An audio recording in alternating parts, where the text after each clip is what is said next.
Бекзаттың әйелі 4 күніне кеткеніне бүгін 7-ші күн. Үй тып-тыныш, қазан қайнамайды, бала күлмейді, кір жуылмайды.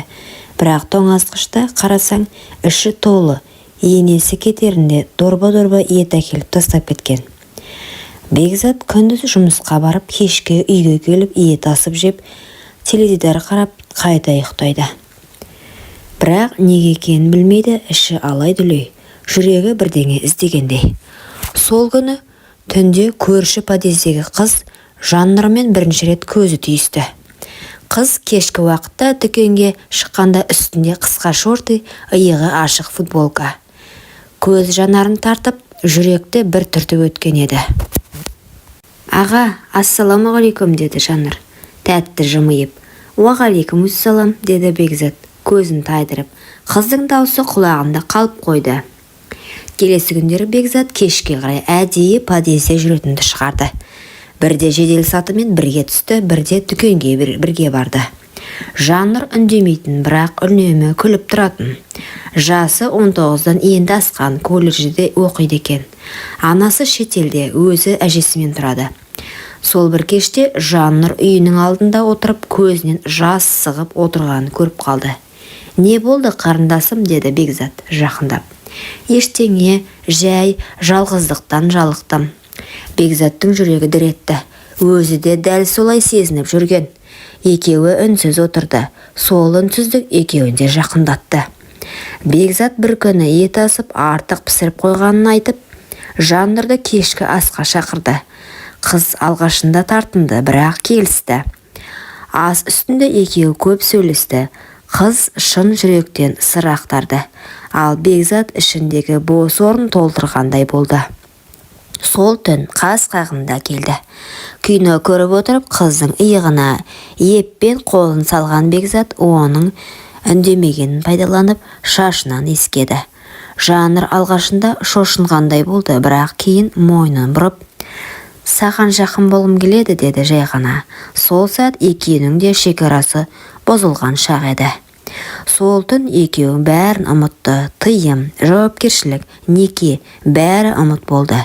Бекзат алғаш рет әйелінен өзге жанға тәнін ашты. Жаннұр үшін бұл алғаш рет еді. Ол сенді.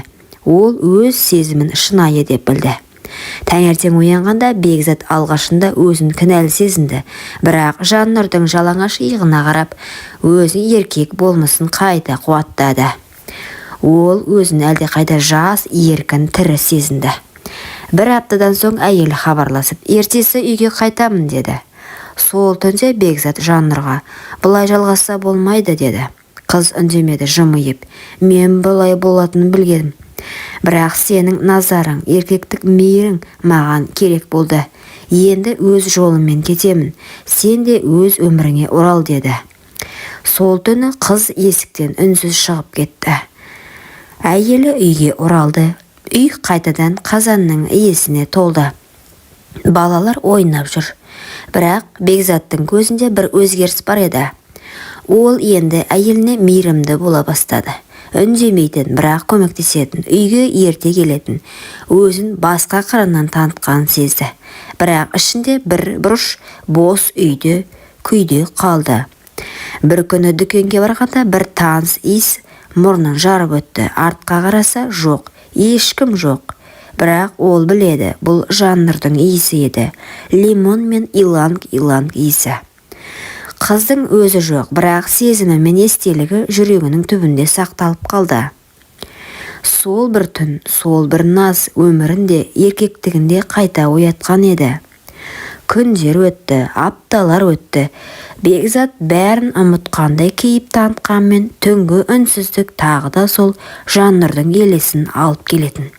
Әйелі қасында ұйықтап жатса да, оның көз алдында жас, нәзік тән, жас қыздың иісінен тұншыға жаздаған кештер жиі келетін. Кейде өзіне жеркенетін, кейде сол сәттерді сағынатын. Мен кінәлімін бе, әлде өмір өзі осындай ма деп ойлайтын, бірақ жауап жоқ. Күз түскен шақта есік қаққандай болды. Ашса Жаннұр, өзгерген, басында орамал салған. Көзінде бұрынғы от жоқ, орнында салмақ пен сабыр пайда болған. Қолында қағаз. Аға, сізден кешірім сұраймын. Мынау баламның сараптамасы, сіз әке боласыз. Бекзаттың қолы дір етті, қағазды ала алмай қалды. Мен сізді мазаламаймын, бірақ шындықты білуге тиіссіз деді де бұрылып кетті. Сол күннен кейін Бекзат өмірінде алғаш рет шын мағынада түн ұйқысын төрт бөлді. Ол өз баласы, бірақ әйелі мен балаларына не айтады? Кей түнде көрпесін бүркеніп іштей жылайтын. Мен қалайша осынша сорлыға айналдым. Менің әлсіздігім бір адамның тағдырын бозды ма? Жаннұрдың баласы әкесіз өссе, мен адаммын ба? Ақыры бір шешімге келді. Жаннұрға қоңырау шалды, қыз алмады, хабарлама жазды. Баламның өміріне жауаптымын. Сен рұқсат етсең, оның көлекесі болсам да өмірінен алыстамаймын. Жаннұр тек бір жауап жазды. Көлеңкі емес, тірегі бол, әйтпесе мен де тірі қалмаймын. Бекзат бәрін әйеліне айтты. Көз жасында, шындығында жасырмады. Әйелі алғашында сенбей жылады. Содан соң, мен кетемін, бірақ балаларыңа әке болып қала бер. Мені жоғалттың, енді өз арыңды жоғалтпа деді. Үйден кеткен соң Бекзат көз жасын балаларының көзінше тұншықтырып жұтты. Айлар өтті, Жаннұр босанды, ұл бала. Көздері тура Бекзаттікіндей. Жаннұр баласын құшағын алып жымиып, бұл бала менің таңдауым емес, тағдырым еді, ал сен кеште болса ардан аттамадың. Бірақ Бекзат үнсіз баланы қолына алды, ішінен тек бір ауыз сөз күбірледі. Кешір. Бекзат екі үйге де керек болмай қалды. Бірақ өмірі ешқашан бұрынғыдай болмады. Екі түрлі махаббат, екі түрлі қателік, екі түрлі жүрек. Бірақ бір тағдыр, бір түндік әлсіздік, бір өмірлік жауапкершілікке айналды. Бекзат шындығын айтқан соң үйінен кетіп қалды. Бірақ бұрынғыдай күнде келіп кешірім сұрап, қайтып оралуға тырыспады. Тек бір рет хабарласып, мен өз таңдауыма жауап беремін. Өмірімді өтірікпен емес, шындықпен өмір сүргім келеді деді. Сол сәтте әйелі Жаннұрдың жеңгенін білді. Күйеуін тартып алған емес, жүрегін алып кеткен әйелмен күресудің мәні қалмаған еді. Бірақ сонда да көнбеді. Соңғы рет жолықтырып, бізде бала бар, отбасы бар, ол сен емес пең деді. Бекзат, мені осынша жыл өтірікпен сүйіп келдің бе деп жылады. Бекзат жауап қатпады, тек көзіне қарап, мен шаршадым.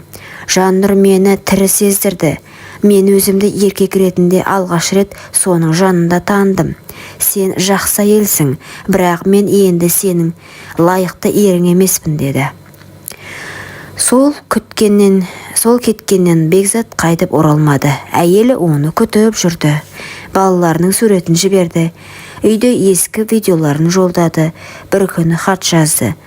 Мен сені тек жек көріп кетсем оңай болар еді, бірақ мен сені әлі де жақсы көремін. Бірақ өзіңнен бұрын өз әлсіздігіңді сүйесің. Ол хат жауапсыз қалды.